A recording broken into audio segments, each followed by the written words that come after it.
Colon cancer is one of the most common cancers worldwide and as well as in India actually.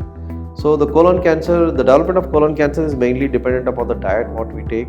As we can see in western parts of the world and as well as in some parts of India, the diet what we consume, if you consume more of a red meat and high calorie diet, the colon cancers can occur. So the colon is nothing but the last part of our gastrointestinal system, where after the food undergoing digestion passes through the small intestine and passes into the colon. And again the colon is divided into 3 parts or 4 parts. One is the right colon, transverse colon, descending colon and the rectum as well. The cancers which develop in these organ system, either in the right colon or in the transverse colon or in the descending colon and rectum, they constitute the colorectal cancers. Yeah, the most common warning signs of colorectal cancer depends upon again on the where it's arising from. For example, if the cancer is arising from the right colon, the most common warning signs would be weakness and some kind of presentation with anemia. Suppose if the cancer is arising on the left side, the most common symptom would be difficulty in passing stools or improper stool evacuation or incomplete stool evacuation, or sometimes bleeding per rectum, bloating sensation. These are the common symptoms what patients can undergo actually. Yeah, basically the most commonly diagnostic methods are colonoscopy. So when you do a colonoscopy, the entire colon will be examined starting from the inner verge up to the right colon and some part of the small intestine as well. So when we do the colonoscopy, the whole colon can be examined, and even a small polyp or any growth in the colon, either let it be in the right colon or in the left colon, can be picked up by colonoscopy. It's a very sensitive method to pick up the colon cancers.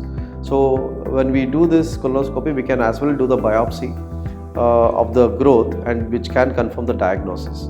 So once we do the diagnosis, we need to stage the disease by doing the CT scan of the abdominal pelvis and as well as thorax, and sometimes rarely the PET scan also can be used.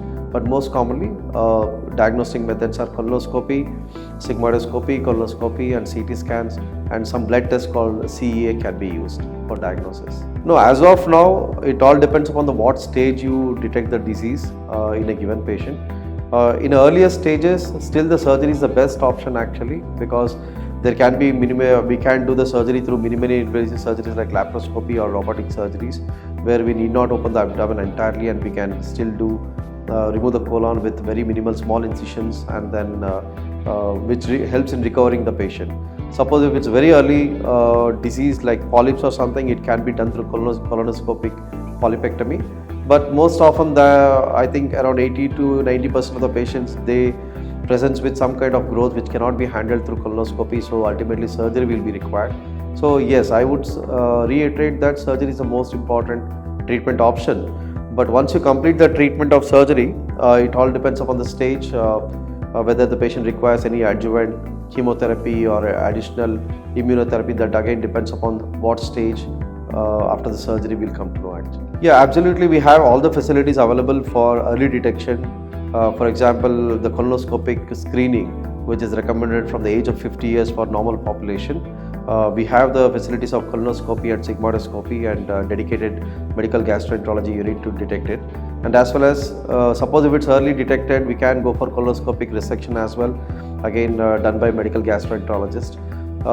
Being a surgical oncologist, I would say that we have facilities for minimally invasive surgeries for colectomies, let it be right colon or left colon. We have minimally invasive procedures, dedicated OT theatre systems, laparoscopy units, and we are going to get robotic units as well.